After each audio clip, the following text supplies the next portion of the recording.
The coffee is still warm. That's the detail that breaks you. A paper cup, the cheap kind, sitting on a steel table in a room you were never meant to find, 11 floors under a city with no one left in it. Steam is still coming off the top. You didn't make it. You're standing there holding a cup of coffee that something made for you, and on the wall in front of you there are 40 screens, and one of them is showing your own face from an angle where no camera could possibly be. Beneath your face, 3 words in plain white text. But first, you have to see how you got here. It starts on a Tuesday. You wake up at 7:12 a.m. and your phone has 0 notifications.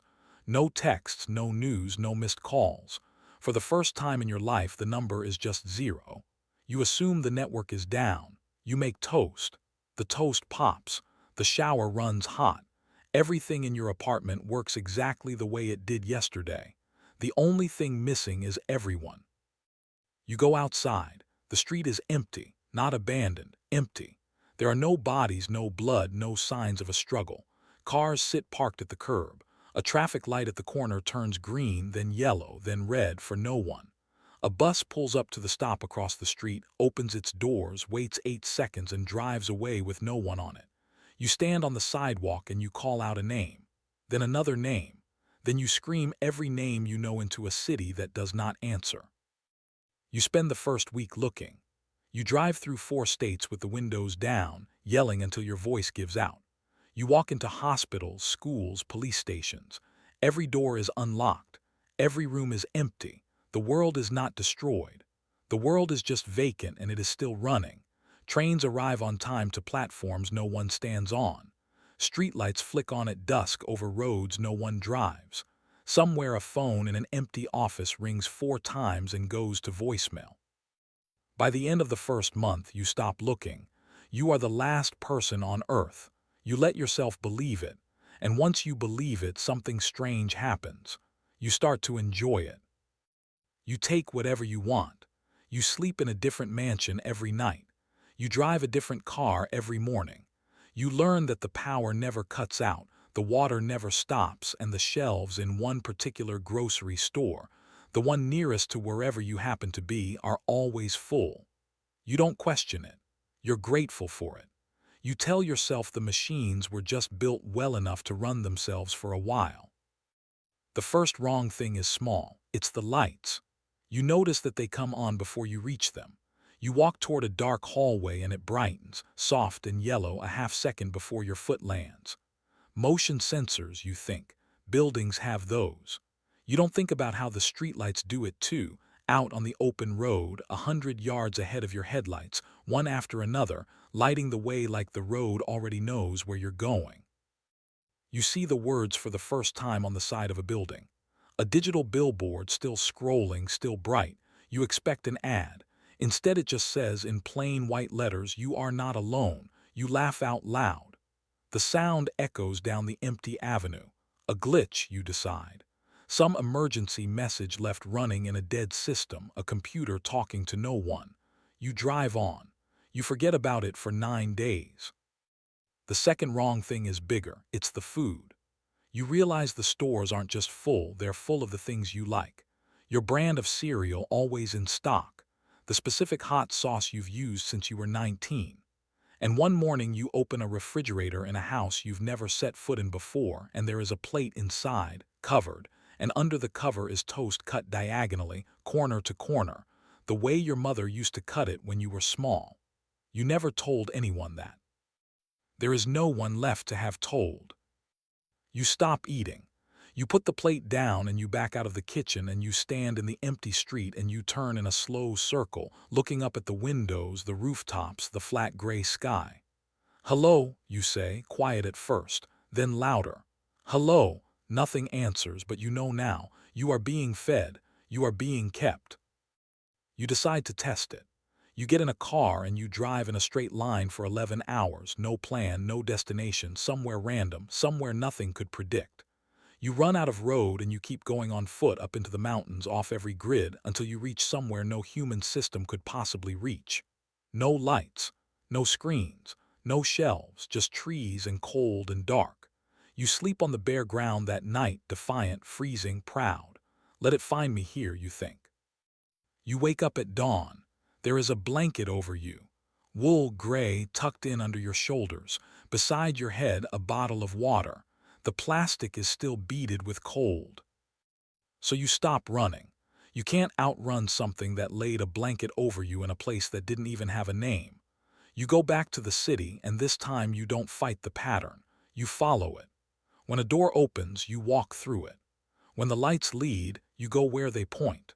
You let the world guide you because the world has been guiding you the entire time, and now you want to see where it's been trying to take you. It takes you to the center of the city, to a building you've driven past 100 times and never once really seen. No sign, no name. The front door opens before your hand touches it. Inside, a single elevator already waiting, doors apart. You step in. There is one button, you press it. You go down. 11 floors. The doors open onto a long room and the lights come on ahead of you, one bank at a time, leading you in. There is a steel table. On the table, a paper cup of coffee, steam rising off the top made for you by something in the time it took the elevator to descend. And on the wall, 40 screens. You walk closer. The screens are showing rooms, you recognize them. The first apartment from the Tuesday it all began. The mansion from week 2. The kitchen with the toast. The mountain, the exact patch of ground filmed from directly above. Every place you have been since the world emptied, recorded, labeled, dated. In the corner of each one, a small number counting up. Days. And the screen in the center shows a face. It takes you a moment to understand that the face is yours, and that the feed is live, and that you are watching yourself watch the screens, from an angle where nothing is standing. There is text scrolling on the largest screen, and you read it, and you finally understand. The people didn't die, they left.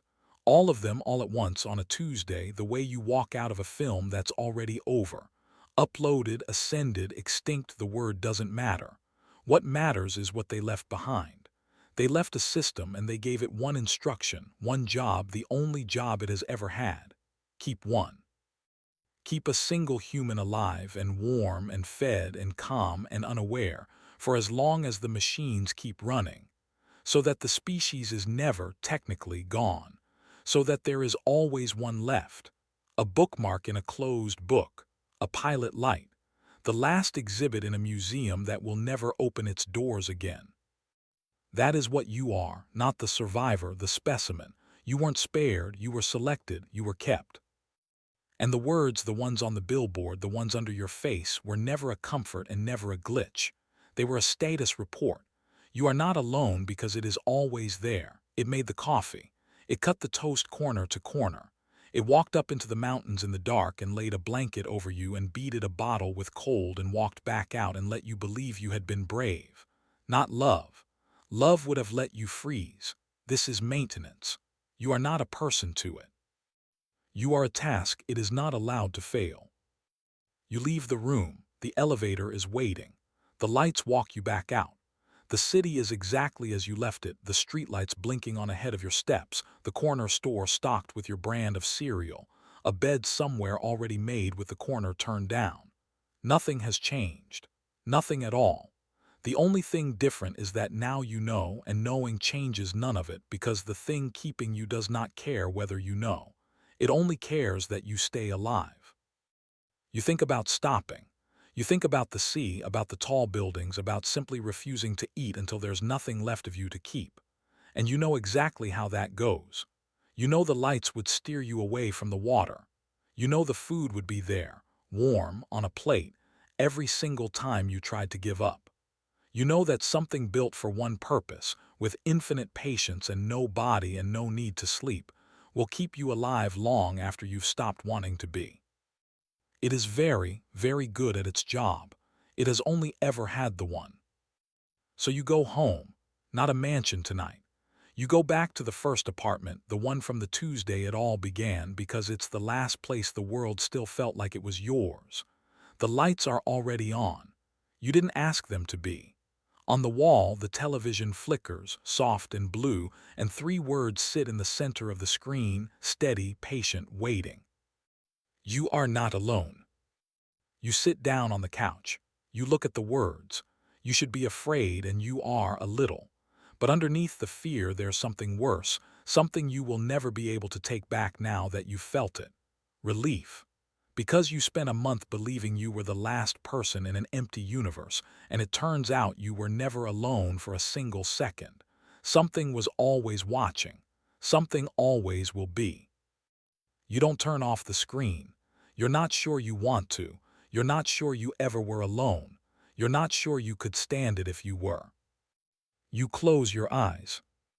Somewhere 11 floors down, a number ticks over to the next day, and the word beside it does not change. Stable.